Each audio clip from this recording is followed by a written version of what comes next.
오늘은 열왕기하 마지막 시간입니다. 제목은 하나님의 은혜, 하나님의 기회를 붙잡는 눈을 가져라. 하나님의 기회를 붙잡는 눈을 가져라. 라는 제목으로 하나님 말씀 증거하겠습니다. 제가 설교 본문을 다 완성한 다음에 이제 어떻게 시작하면 좋을지를 이제 구글에 검색을 했어요. 그랬더니 제 제목과 굉장히 흡사한 제목이 하나가 떴습니다. 모든 기회를 다 써버린 사람. 벌써 비슷하잖아요. 제 설교 주제와. 그래서 클릭을 했습니다. 딱. 저 이런 경험 해본 적 있거든요. 모든 기회를 다 썼어요. 내 목소리를 다 찔렀는데 제가 굉장히 공감이 되더라고요. 오늘 마지막 왕, 남방 유다의 마지막 왕이 시드기야입니다. 시드기야에게 많은 기회가 있었습니다. 그렇게 멸망하지 않을 기회가 있었어요. 그러나 그는 모든 기회를 잃어버렸습니다. 하나님 주신 은혜를, 기회를 놓쳤습니다. 그래서 시드기야가 마지막 왕까지, 멸망에 대한 마지막 왕까지의 이야기를 이해하기 위해서 그 앞선 왕들을 좀 살펴볼 필요 있습니다. 먼저 선한 왕으로 마지막 왕이 요시야 왕입니다. 그의 아들이 셋이 있었는데 두 번째 아들이 왕위를 차지했어요. 여호아하스입니다. 그리고 첫째 아들이 여호야김이 그다음 왕이 됐어요. 그 다음에 여호야김이 아들입니다. 여호야김이 왕이 되고 마지막으로 세 번째 아들, 요시야의 세 번째 아들 시드기야가 왕이 되면서 나라가 멸망합니다. 이 이야기를 전체적으로 이해하기 위해서 좀 살펴보죠. 신흥 세력인 신바벨론이 아수르를 점령했습니다. 이제 잔존 세력만 남았어요. 이제 이것만 처리하면 됩니다. 잔존 세력은 어디로 도망갔냐면 갈그미스라는 장소로 도망갑니다. 여기가 천의 요새예요. 그렇기 때문에 이곳에서 바벨론과 대치를 하는 것입니다. 근데 이 소식을 들은 남방 바로 누고가 신흥 세력 바벨 너무 커지면 안 되지. 그래서 이 전쟁에 참여하기 위해서 올라갑니다. 올라가는 길에 누가 이 길을 막았냐면 요시야 왕이 막았어요. 이 길을요. 하나님 뜻이 아님에도 불구하고 이 길을 막았습니다. 그래서 이때 전사합니다. 그리고 바로 느고는 이 전쟁에 참여합니다. 이것이 갈그미스 1차 전쟁입니다. 이 전쟁이 무승부로 끝나는데요. 이 전쟁하는 가운데 누가 죽었어요? 남방 유다는? 요시야는 왕이 죽었어요. 그럼 누구를 빨리 세워야 됩니까? 왕을 세워야 합니다. 요시야의 세 아들, 첫째 아들이 여호야김이고 둘째 아들이 여호아하스예요. 셋째 아들이 시드기야인데 둘째 아들에게 왕위를 물려줍니다. 그래서 여호아하스가 왕이 됩니다. 자, 이 전쟁은 이 1차 전쟁이 무승부로 끝납니다. 그리고 무승부로 끝났기 때문에 다 돌아가요. 바벨론 왕 나보폴라사가 바벨론 다시 돌아가고 남방 왕 애굽의 왕 바로 누구 돌아가야 되죠. 돌아가는 길에 어디를 건드리는 거예요? 남방 유다를 건드리는 것입니다. 요시야가 막았지. 누가 왕이 됐어? 여호야하스네. 그리고 얘를 데리고 갑니다. 그리고 자기에게 충성할 사람 여호야김 첫째 아들이죠. 여호야김을 왕을 시켜요. 그럼 여호야김이 해야 할 일이 뭐예요? 열심히 애굽에게 조공을 바치는 일입니다. 애굽에게 맹세하는 거죠. 자, 이제 2차 전쟁이 일어납니다. 완전히 아수르를 끝장내기 위해서 이제는 나보폴라살의 아들 느부갓네살이 이 전쟁에 참여합니다. 또 누가 올라와야 돼 그러면요? 애굽에서 또 바로 누가가 또 열심히 올라갑니다. 올라갔어요. 안 올라갔는데? 올라갔는데 금방 사라졌어요? 다시 올라가는 걸 봐야 돼요. 자, 네, 올라갔죠. 올라갔어요. 자, 이렇게 해가지고 전쟁을 했습니다. 이 전쟁에서 누가 승리하냐면 바벨론 느부갓네살이 승리합니다. 자, 그러면 어디를 그냥 가지 않고 어디까지 내려오냐면 느부갓네살이 남방 유다까지 내려옵니다. 이것을 예루살렘 1차 전쟁이라고 그래요. 저 굉장히 심혈을 기울여서 만들었는데 웃을 일이 아니에요. 좀 심각하게 만들었어요. 자, 네, 1차 전쟁을 했습니다. 605년이에요. 605년 하면 생각나는 사람이 있습니다. 이때 잡혀간 사람이 다니엘이죠. 605년에 이 전쟁하면서 아버지가 죽습니다. 근데 빨리 돌아가야 돼요. 그래서 1차 전쟁 때 빠르게 처리하고 다니엘을 데리고 이제 포로 잡는 거죠. 귀족들의 자녀들을 데리고 바벨론으로 돌아갑니다. 그래서 뭐 하지 말라고? 배신하지 말라고. 너희는 이제 바벨론의 속국이야. 애굽과 관계가 끊어졌어. 이렇게 선포하고 바벨론의 속국이 됩니다. 이때부터 예레미야는 계속 얘기해요. 너희는 바벨론에게 속국으로 계속 항복하고 있으면 된다. 단 한눈 팔지 말라. 그리고 그대로 이 상황을, 이 굴욕적인 상황을 계속 지나면 하나님께 반드시 좋은 기회를 주실 것이다. 계속 예언해요. 자, 근데 사람이 그렇죠. 또 독립의 운동. 혼자 독립하기 힘드니까 다시 애굽에 손을 벌립니다. 그래서 여호야김이 폭동을 일으켜요. 반역을 일으키죠. 그러니까 다시 주변 나라를 통해서 이 반역을 처리합니다. 그리고 그의 아들, 여호야김의 아들 여호야긴을 왕인으로 세워요. 어디에 조공을 바쳐야 돼요? 바벨론의 조국을 바쳐야 됩니다. 근데 싫은 거죠. 다시 또 바벨론의 속국에서 벗어나기 위해서 또 다시 반역을 합니다. 그래서 2차 전쟁이 일어나요. BC 598년입니다. 느부갓네살이 와가지고 다시 찾아옵니다. 그래서 누굴 데려가냐면 에스겔을 데려가고 왕을 여호야긴도 데려가고 왕을 바꿉니다. 시드기야로. 시드기야는 요시아의 몇 번째 아들이에요? 세 번째 아들입니다. 자, 그래서 시드기야에게 맹세까지 다 합니다. 제가 어디에? 바벨론에 속국이 되겠다. 그리고 하나님의 이름으로 맹세를 해요. 그러나 시드기야도 다시 반역을 일으킵니다. 시드기야 제9년에 3차 전쟁이 일어납니다. 그리고 11년에 결국은 망합니다. 성경이 망하는 장면, 시드기야가 망했던 그 장면을 이렇게 기록하고 있어요. 그들이 시드기야의 아들들을 그의 눈앞에서 죽이고 시드기야 두 눈을 빼고 놋사슬로 그를 결박하여 바벨론으로 끌고 갔더라. 이것이 시드기야의 마지막이에요. 그리고 예루살렘은 불을 타고 성전의 모든 기물은 다 파괴됐습니다. 실은 이렇게 될 필요가 없었어요. 여러 번 경고를 줬습니다. 그렇게 될 필요가 없다고. 그리고 시드기야가 자문을 구하기 위해서 예레미야에게 찾아갑니다. 그때 예레미야가 얘기를 해요. 무슨 얘기하냐면 너가 살 방법이 이것이다라고 얘기를 합니다. 예레미야 38장에 있는 말씀입니다. 예레미야가 시드기야에게 이르되 만군의 하나님이신 이스라엘의 하나님 여호와께서 이것과 같이 말씀하시되 내가 만일 바벨론의 왕의 고관들에게 항복하면 내 생명이 살겠고 이 성이 불사름을 당하지 아니하겠고 너와 내 가족이 살겠다 얘기했어요. 다 얘기했습니다. 그러니까 그렇게 비참하게 끝나지 않아도 될 길이 열렸어 이미요. 그러나 18절입니다. 내가 만일 나가서 바벨론의 왕의 고관들에게 항복하지 아니하면 이 성이 갈대아인의 손에 넘어가리니 그들이 이 성을 불사를 것이며 너는 그들의 손에 벗어나지 못하리라 하셨나이다. 근데 여러분 생각해 보세요. 이상한 게 여러분 히스기야는 아수르 대군이 찾아왔을 때 하나님께서 어떻게 했어요? 18만 5천 명 하루아침에 끝장냈습니다. 지금 시드기야는 어떤 마음이 있을까요? 찾아갔을 때. 이 바벨론이 쳐들어오게 되면 어떻게 해달라고? 한꺼번에 이렇게 싹 이렇게 구원받았으면 좋겠다. 이 속국에서 벗어났으면 좋겠다. 마치 히스기야 시대처럼 또 요시아가 이렇게 벗어난 것 같이 그런 시대를 좀 하고 싶다. 이런 마음으로 찾아갔거든요. 근데 뭘 권유하는 것입니까? 항복을 권유하는 거예요.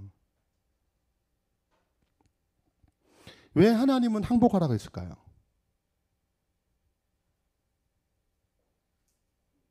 그분의 능력이 부족했을까요? 이스라엘 백성이 더 이상 회복할 수 없는 상태까지 이르렀습니다. 최악의 상태예요. 그래서 더 이상 히스기야 때처럼 과거의 놀라운 역사책처럼 구원할 수 없었습니다. 최선의 방법은 바벨론에 뭐 하는 거예요? 항복하는 것이에요. 이것이 최선의 선택이었습니다. 우리가 발이 이제 동상에 걸려서 발이 썩어가게 되면 뭐 해야 돼요? 둬야 돼요? 잘라야 돼요? 예, 그게 최선의 선택이죠. 지금 이 상황은 최선의 선택인 것이었습니다. 근데 인간의 마음이 뭐 하기 싫은 거예요? 굴복하기 싫은 거예요. 순종에 선택하지 않았습니다. 왜 순종하지 않았을까? 그 내용을 이렇게 기록하고 있습니다. 시드기야가 순종하지 않았던 이유에 대해서 성경은 이렇게 얘기합니다. 시드기야가 왕위에 오를 때 나이 21세라 예루살렘에서 11년 동안 다스리며 그의 하나님 여호와의 보시기에 악을 행하고 선지자 예레미야가 여호와의 말씀으로 일러도 그 앞에서 뭐 하지 않았다고요? 겸손하지 아니했다고 얘기합니다. 또한 느부갓네살 왕이 그를 그의 하나님을 가리켜 맹세하게 하였으나 그리고 포로도 다 데려갔어요. 귀족 자녀들 다 굴러갔습니다. 볼모로 삼은 거죠. 그러면 뭐하기 어려워요? 반역하기 어렵잖아요. 이런 모든 상황이 실은 바벨론에게 속국이 되도록 항복하도록 하는 게 가장 편함에도 불구하고 그가 왕을 배반하고 목을 곧게 하며 마음을 완악하게 하여 이스라엘 하나님 여호와께 돌아오지 아니하였고 라고 기록하고 있습니다. 그에게는 세 가지 기회가 있었어요. 적어도 세 가지 기회가 있었습니다. 첫 번째는 그는 요시야의 아들이에요. 요시야로부터 뭘 배울 수 있었어요? 믿음으로 사는 삶을 배울 수 있었습니다. 요시야 시대도 강국이 있었어요. 여전히 아수르가 있었고 바벨론이 다시 부강하고 있고 애굽이 있었습니다. 이 강대국 사이에서 어떻게 살아남는지는 요시야를 통해서 봤어요. 근데 그는 배울 기회를 놓쳤습니다. 우리 자녀들 있잖아요. 우리가 부모님들이 신앙에 있다는 건 굉장히 큰 축복이에요. 여러분 잘 못 느끼죠? 네. 그게 굉장히 좋은 기회인데 그것을 기회인지 잘 모르는 것입니다. 두 번째는 선지자 예레미야. 타고난 선지자가 있었습니다. 권면을 받을 수 있었어요. 고문으로 삼았습니다. 근데 뭐예요? 그 기별에 믿음을 합하지 않았습니다. 기회를 잃어버렸죠. 세 번째는 환경 자체를 그렇게 만들어왔어요. 항복할 수 있는 어떤 환경을 만들어왔습니다. 느부갓네살을 찾아와가지고 언약도 맺었어요. 자녀들도 데려갔습니다. 그때 다니엘도 찾아가고 에스겔도 데려갔어요. 그러니까 귀족집 자녀들은 웬만하면 다 어디에 있어요? 바벨론에 있는 것입니다. 그럼에도 불구하고 기회를 잃어버렸어요.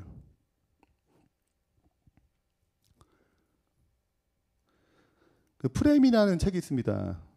이 책은 한번 꼭 안 읽어봤다면 한번 읽어보면 굉장히 좋을 책입니다. 여기 보면 각자의 프레임이 각자의 어떤 사물을 바라보는 세상을 바라보는 시각이 있다는 것입니다.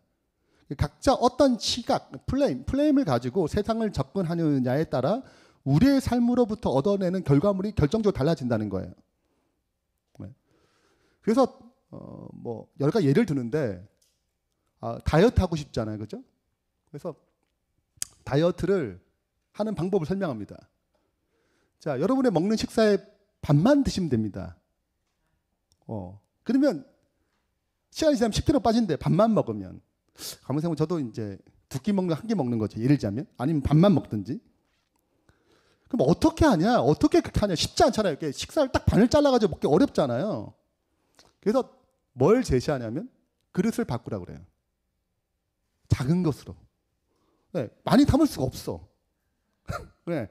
그러니까 기존에 있는 그릇에 반을 넣으면 어렵다는 거예요. 근데 뭘 바꾸면 플레임 그 그릇을 바꾸면 자동적으로 뭐 하게 돼? 적게 먹게 될 수밖에 없는 것입니다. 환경을 이렇게 만들라는 거죠. 그러면서 또 하나 예를 듭니다. 아버지와 아들이 야구 경기를 보기 위해서 집을 나섰습니다. 그런데 아버지가 운전하는 차에 시동이 꺼졌어요. 어디에? 기차 선로위에서 멈췄습니다. 얼마나 당황스러워요. 달려오는 기차를 보며 아버지는 시동을 걸었고 황급히 자동차 키를 돌렸지만 소용이 없었습니다. 기차가 막 쳐져와요. 나갈 수도 없어요. 그대로 들이박았습니다. 아버지는 죽었어요. 아들은 응급실로 옮겨갔습니다. 근데 수술을 하기 위해 급히 달려온 외과 의사 차트를 보니 이 응급 환자를 할 수 없다는 거예요. 왜냐하면 내 자녀라는 거예요. 내 아들이라는 거예요. 하면 절규하는 것이 아닙니까? 이상하죠? 왜 이랬지? 그러면 제가 생각해 봅시다. 그럼 아버지와 아들과 사고를 즉사했는데 그럼 아버지가 다시 부활했나? 두 번째는 어쩌면 혹시 의사 아버지가 친아버지고 여기는 양아버지인가? 뭐 이런 복잡한 생각을 하셨다면 여러분과 저는 프레임이 갇힌 거예요. 이 외과 의사는 엄마예요. 하신 분은 정통적인 프레임에 갇힌 것입니다. 왜? 외과 의사는 뭐라고? 대부분 남자거든요. 그러니까 나도 인식하지 못하게 뭐가 있는 거예요? 이 말이 이해가 안 되는 거죠. 네. 이게 바로 외과에서 보자마자 엄마라고 떠올려진 분은 이미 그런 프레임이 없으신 분이시고 시드기야도 프레임을 갖고 있었어요. 자기 생각이 있었습니다. 항복이 아니고 다른 방법으로 생각을 가지고 갔어요. 그러니까 예레미야가 얘기를 해도 그 프레임에 받아들이지 못하는 것입니다. 이미 내 생각이 있어서 그래요. 내 뜻이 있었습니다.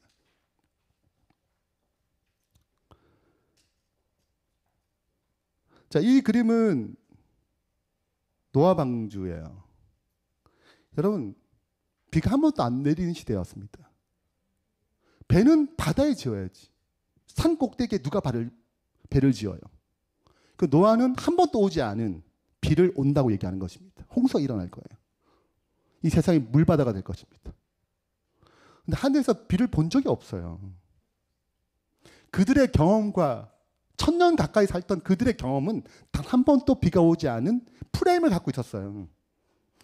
근데 지금 하나님의 프레임이 온 것입니다. 하나님의 시각이 온 거예요. 이 두 개의 싸움이 일어나는 것입니다. 내가 무엇을 받아들일 것인가. 그래서 비가 온다고 자기의 생각을 내려놓고 자기의 경험을 내려놓고 자기의 관점을 내려놓고 뭘 바꿔요? 하나님의 시각을 바꾸는 거죠. 노아는. 그래서 방주를 지었습니다. 그렇지 않은 사람들은 여전히 자기 프레임, 뭐가 비가 오냐 이거. 산 위에 누가 배를 짓냐? 이해할 수 없어. 그런 사람들은 홍수에 다 죽었어요. 우리 잘 아는 얘기입니다. 가나안 땅 12명의 정탐꾼 얘기죠. 12명이 가나안 땅을 정탐합니다. 정말 좋은 땅이에요. 포도 한 송이를 두 사람이 메고 왔어. 젖과 꿀이 흐르는 땅이에요. 근데 10명은 그들의 프레임으로는, 그들의 시각으로는 뭐 할 수 없다고 생각하는 것입니까? 차지할 수 없다 이거예요. 여호수아 갈렙만 이 땅을 차지할 수 있다고 얘기합니다. 뭐가 다른 거예요? 프레임이 다른 거죠. 시각이 다른 것입니다. 그래서 10명과 거기에 동조한 1세대들은 아무도 들어가지 못했습니다. 무슨 그림이죠? 동방박사죠. 동방박사들이 성경을 연구하면서 알게 됐습니다. 이 진짜 위대한 왕이 탄생하는구나. 그리고 이 별을 쫓아갔어요. 그리고 들어간 곳이 예루살렘이었습니다. 예루살렘에 가가지고 얘기를 해요. 내가 별 보고 왔는데 위대한 왕이 여기서 태어난다고 하시더라. 그게 맞냐? 어디서 태어나냐? 난리 났어요. 아시다시피 다 난리 났습니다. 그래서 알려줍니다. 자, 베들레헴에 태어나. 성경에 보니까 딱 답을 줘요. 근데 누구는 안 가요. 그 성경도 잘 알고 메시아를 기다렸던 그 백성은 아무도 가지 않았습니다. 이유가 뭐예요? 아니, 우리가 알아. 왜 이방인들이 아냐고. 우리가 알아야지. 우리가 성경을 가지고 메시아를 기다리는 사람들인데 왜 이방인을 통해 이런 소식을 듣냐고. 그러니까 저거는 어떻게? 아닐 거야. 하나님이 살아계시는데 우리를 통해 말씀하시지. 왜 쟤네들 이방인을 통해서 말씀하시겠냐. 그런 생각이 구주를 영접하지 못하게 만들었어요. 여러분, 우리도 다 내 생각 옳을 것 같죠. 우리가 굉장히 잘못된 생각들 프레임을 갖고 있습니다. 잘 인식하지 못할 뿐이에요. 그 하나님이 주시는 시각을, 믿음의 눈을 놓치는 것입니다. 그래서 예수님을 뭐 했어요? 십자가에 죽였어요. 성경은 이렇게 기록합니다. 이르시되 너도 오늘 평화에 관한 일, 예수님이 평화시잖아요.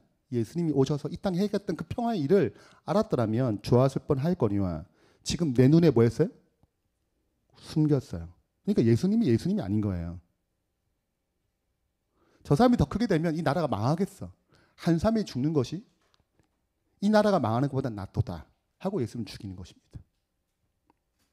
나를 잃을지라 내 원수들이 토둔을 쌓고 너를 둘러 사면에 가두고 또 너와 및 그 가운데 있는 내 자식들을 땅에 메어치며 돌 하나도 돌 위에 남기지 아니하느니 이는 내가 보살핌을 받는 나를 알지 못함은 이남이니라. 예수님이 통해서 하나님이 이 땅에 오셔가지고 그들을 보살폈어요. 그 나를 뭐 하지 못했어요? 보지 못했어요. 그들의 프레임으로는, 그들의 시각으로는 그분을 받아들이기 어려웠습니다. 그 진리를 용납하기 어려웠어요. 시대 소망은 이렇게 기록하고 있습니다. 이스라엘 나라를 회복시킬 자가 오기를 갈망했다. 그러나 교만이 종교 지도자들의 통찰력을 흐리게 하였다. 그들은 예언을 그들의 이기적인 욕망이 일치되게 해석했다. 근데 욕망대로 성경을 보는 것입니다. 여러분, 예수님을 거절한 것이 한순간의 생각, 한순간의 사상으로 될까요? 갑작스럽게 예수님 배반했어요? 여러분, 다윗이 갑자기 밧세바를 이렇게 한 것 같아? 그를 취한 것 같아? 갑작스럽게 보일 수 있어요. 그러나 그건 오랫동안 하나님과 관계가 단절된 결과예요. 예수님이 배반한 것은 한순간에 된 것이 아닙니다. 그들은 오랫동안 준비해왔어요. 예수님이 배반할 것을. 한순간의 태도나 생각으로 바뀌는 것이 아닙니다. 그 오랜 시간 동안 믿음의 시각 대신 교만한 시각으로 준비했습니다.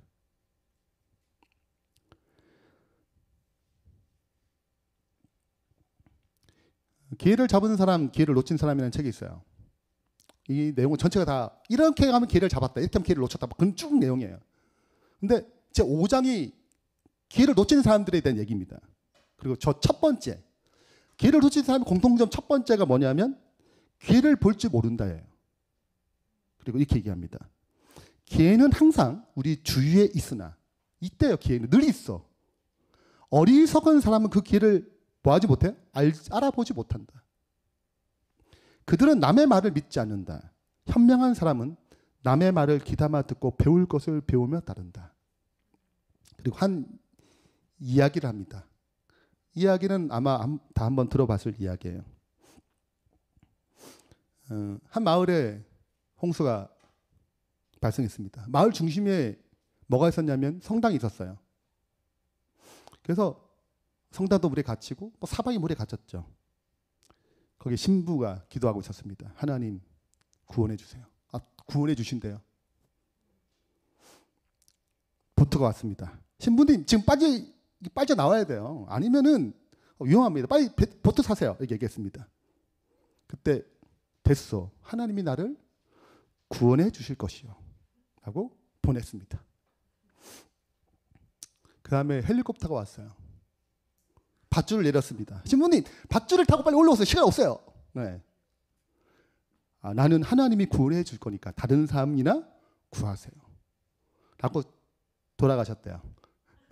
물에 잠겨가지고. 그래가지고 따지는 거죠. 하나님 구원해 주신다면서 왜 나를 이렇게 죽게 했냐. 왜 나한테 거짓말 하셨냐. 진실하신 하나님 아니냐. 그랬더니 하나님이 말씀하셨죠. 내가 널 구원하기 위해서 보트하고 하도 말 안 들어가지고 헬리콥터까지 밧줄까지 내려가지고 했는데 너가 뭐 했다는 거예요? 거절했다는 거죠. 신부가 무슨 프레임에 갇힌 거예요? 그것을 하나님의 손길이라 보일 수 없었어요. 보트와 헬리콥터가.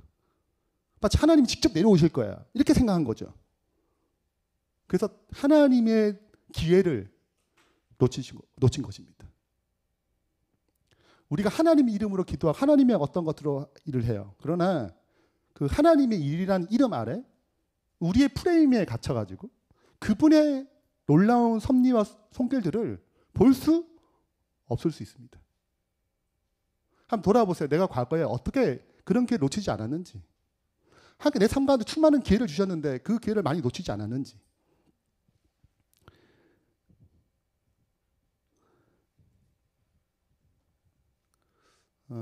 전에 한번 소개했는데요. 학적인 걸 굉장히 싫어하시는 분들은 이 책을 권합니다. 네, 다 스토리예요. 이야기예요. 총 9개 이야기가 있는데 은혜를 체험한 9가지 이야기를 통해서 은혜를 설명합니다. 각 파트별로. 6번째 이야기가 코디 허프의 이야기예요. 제가 이야기 읽으면서 많은 감동을 받아가지고. 네. 자, 코디 허프의 얘기인데 이 사람은 아버지가 19살, 엄마를 임신했습니다. 임신하던 소식을 들었어요. 당황스럽죠. 19살이고 고등학생인데. 아버지가 도망갔어요. 엄마는 혼자 고등학교 때 아이를 낳았습니다. 12살이 됐어요. 뭘 배웠냐면 마약을 배웠습니다. 대마초를 피기 시작했어요. 12살 때. 그리고 13살 때 대마초 값을 없잖아요. 돈이 없잖아요. 가난하니까. 아르바이트를 했어요. 신문 배달을 했습니다. 그 값으로 마약을 샀어요. 그리고 그 친구들끼리, 마약하는 사람들끼리 모여서 마약을 피다가 경찰에 걸렸습니다. 어디 갈까요? 선원원에 들어갔겠죠. 이 청소년 범죄들에 모이는 사람들이 모이면 별할 거 다 배운답니다. 마약을 어떻게 효과적으로 제조하는가, 어떻게 싸워서 이기는가, 어떻게 판로는 어떻게 개척하는가, 모든 기술을 다 배웠어요. 15살에 그는 나옵니다. 그때부터 배웠던 모든 방법을 사용해서 돈을 벌어요. 잘 나가는 사업가가 됐습니다. 마약 판매업으로. 근데 그도 이제 마약을 자꾸 다루다 보니까 자기도 어디에 빠져요? 또 한 번 또 중독에 빠집니다. 네. 헤로인은 훨씬 더 독한 마약인가 봐요. 그걸 몇 번 맞고 하다 보니까 정신도 해롱해롱하고 사업도 잘 못하겠고 그래가지고 강도, 절도 이렇게 해서 또 감옥에 또 들어가요. 그래서 40세에 나옵니다. 40세에 나와서 아직 일할만 하다 생각하고 이기저기 방황하고 있을 때 한 여자를 만나요. 그 여자가 간호사를 해보라고 얘기합니다. 자기는 중범죄자예요. 근데 어떤 계기를 통해서 국가에서 보조하는, 국가에서 전역 장학금을 지원하는 간호대학에 들어가서 졸업합니다. 그리고 또 인류 병원들은 과거에 전과적인 걸 잘 안 하는가 봐요. 거기 가서 자기가 덜컥 된 것입니다. 그래서 안정적인 직업을 가졌지만 마음이 좀 허전할 때마다 뭘 찾아요? 마약을 찾아요. 그래서 돈이 더 필요하니까 위조 지폐에 손을 댑니다. 안 해본 게 없어요. 그래가지고 걸려요. 또 감옥에 들어갑니다. 50세에 출소를 해요. 이런 사람에게도 희망이 있나요? 그 삶 전체가 마약, 절도, 강도, 거짓, 사기 이게 점철됐습니다. 인생 3분의 2가 이런 삶이에요. 50세 정도 나오니까 기력도 별로 없고 마약하고 이렇게 나쁜 곳에 찌들었으니까 얼마나 힘들었겠어요. 자기 써주는 데도 없고 그래서 어떤 삶을 사냐면 노숙자를 삶을 삽니다. 노숙자 삶이 굉장히 어려운 거겠죠. 그래서 하루는 너무 먹을 게 없어가지고 피자집 쓰레기통 뒤지는 거예요. 먹다 남은 피자, 먹다 남은 닭을 먹으면서 이렇게 표현해요. 제 글귀를 그때 가져왔습니다. 나는 쓰레기통이나 뒤지고 더러운 데서 자고 있구나. 이렇게 더럽고 냄새나는 몸으로 굶어 죽을 지경인데 빠져나갈 길이 없다니. 오 하나님, 미래도 없고 희망도 없습니다. 제게 왜 이러시는 겁니까? 또 누굴 또 원망해요. 자기가 한 일을 또 하나님께 원망하는 것입니다. 그때 총이 있었다면 입을 열고 방아쇠를 당겼을 것입니다. 저는 이미 모든 것을 잃은 데다가 마약 중독자였고 교도소까지 들락거렸으니까요. 깊이 대상인 노숙인으로 살다 보니 자존감이라는 건 톤톤만큼도 남지 않았더군요. 자, 이런 사람에게도 정말 구원의 기회, 위기에서 건져준 기회가 있냐 이거죠. 하루는 친구, 거기 같이 노숙자 친구가 넌 냄새 너무 많이 난대요. 자기 노숙자인데 너는 냄새가 너무 심하대요. 10m 밑에 저기서도 냄새가 난대요. 넌 도대체 식냐? 좀 씻어야지. 그래서 어디서 씻냐? 자기 잘 모르니까 어디서 씻어야 되냐? 아 이거 극비인데 하면서 알려줍니다. 거기가 센트럴 교회예요. 센트럴 교회입니다. 라스베가스에 있는 교회예요. 이 교회 가면 예배 드리는 날, 이날 가면 예배 안 돼도 상관없어. 그때는 밥을 줘. 샤워를 해주지. 면도도 할 수 있다? 옷도 깨끗한 옷을 줘. 그래서 나는 일주일마다 여기 안 났네. 최신 극비의 너무 또 많으면 또 어렵잖아요. 그러니까 특별히 이제 너 냄새가 너무 많이 나가지고 알려준다고 하면서 데려갑니다. 둘이 11km 걸어가지고 거기 가요. 가서 이 노숙자 여기 가가지고 기다리는 거 줄이 많으니까 기다리는 것입니다. 자기 차례가 딱 됐는데 한 여자가 대뜸 이렇게 얘기하는 거예요. 선생님 안아드려도 될까요?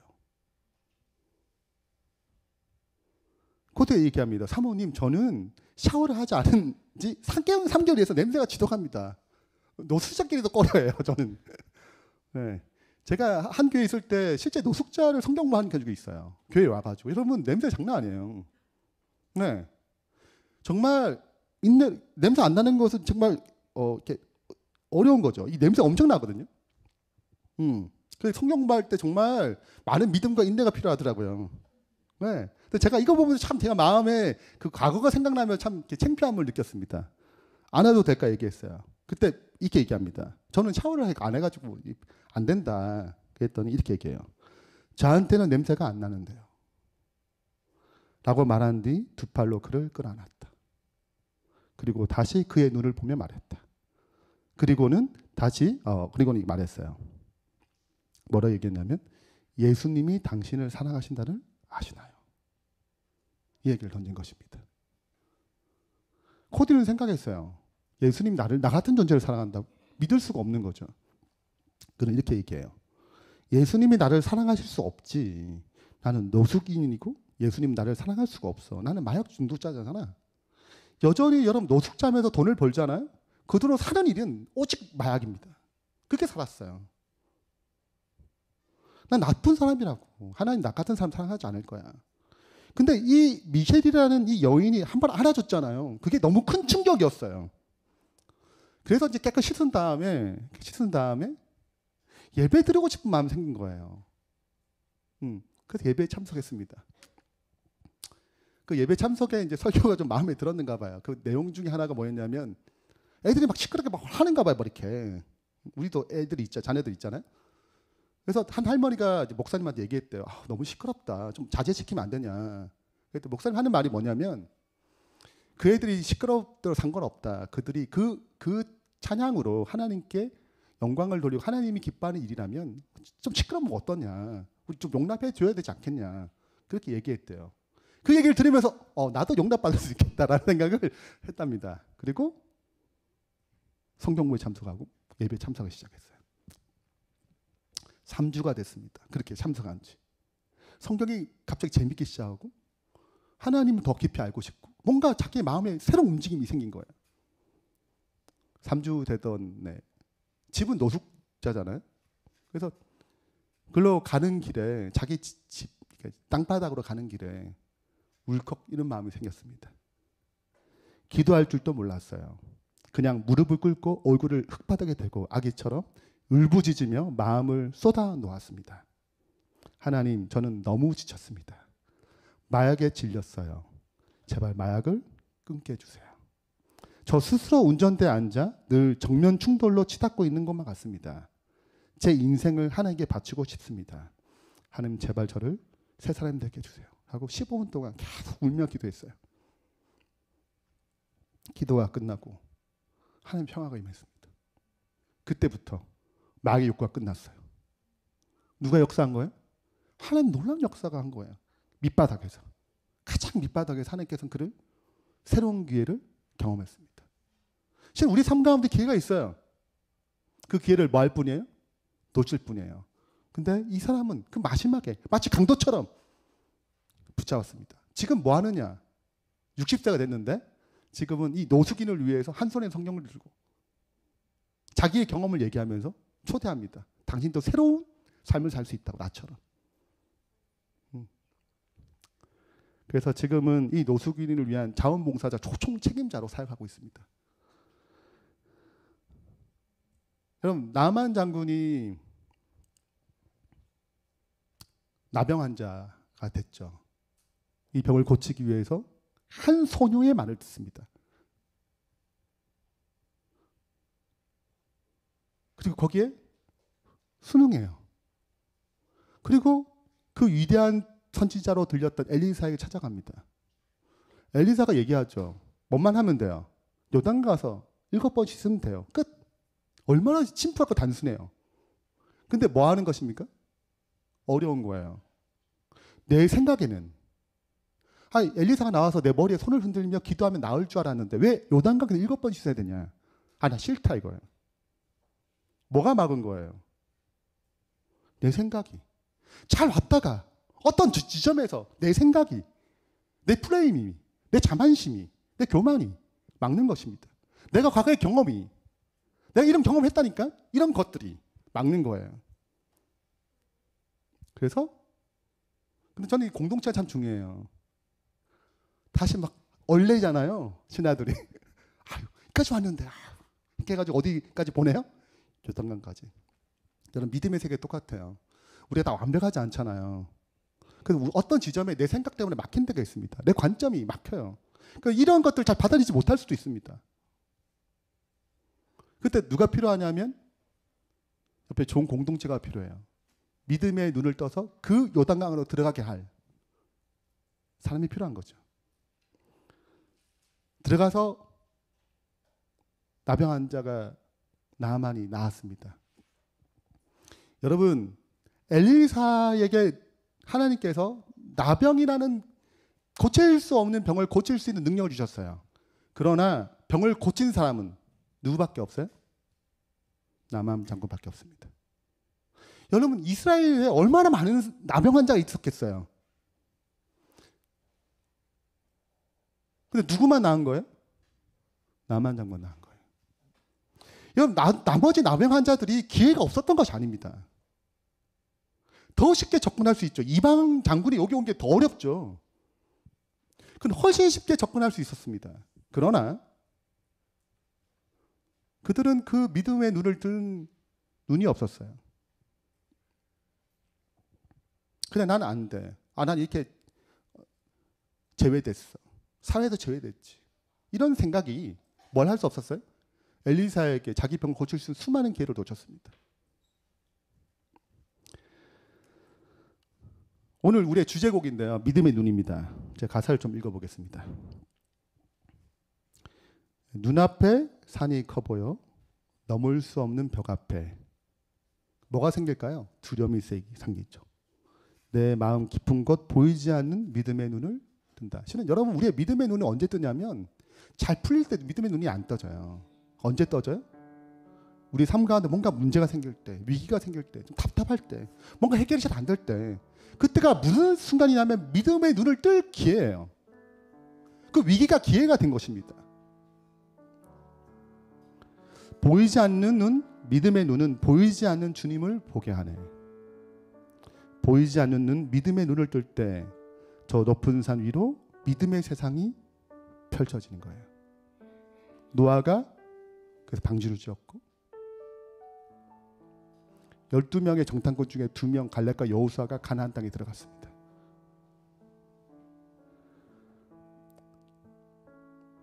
진정한 주권이 어디에 있는지, 온전한 지혜가 어디서부터 오는지, 지금 내 싸움은 무엇을 향한 것인지 믿음의 눈을 들 때 더욱 선명해지는 주님의 인재를 볼 수 있습니다. 여러분, 이 시간 여러분 삶 가운데, 우리 삶 가운데 좀 답답한 일, 해결되지 않은 일들, 어려움들, 두려움이 쌓였거나 염려가 있다면 다시 한번 우리의 주권이 누구에게 있는지, 온전한 지혜가 진짜 어디서부터 오는지, 이 싸움이 과연 무엇을 의미하는 건지를 믿음의 눈을 통해서 승리하길 바랍니다. 결론을 맺겠습니다. 첫 번째입니다. 언제나 하나님께서는 구원의 기회, 위기를 벗어날 기회를 우리에게 늘 주세요. 이걸 믿으시나요? 여러분 삶 가운데 한번 생각해 보세요. 난 이 믿음을 이제 가지고 있는가? 두 번째입니다. 하나님의 기회를 볼 수 없게 만드는 나의 교만한, 나의 불순종이 있어요. 그런 것이 있다면 회개의 영이 임하길 바랍니다. 마지막으로 하나님의 기회를 붙잡는 믿음의 눈을 갖기 위해서 내가 순종해야 할 것이 무엇인가? 다시 한번 주님 앞에 겸손하게 나의 프레임을, 나의 시각을 내려놓고 주님의 시각을 받아들이는 주의 신실한 백성 되길 바라면서 말씀 마치겠습니다.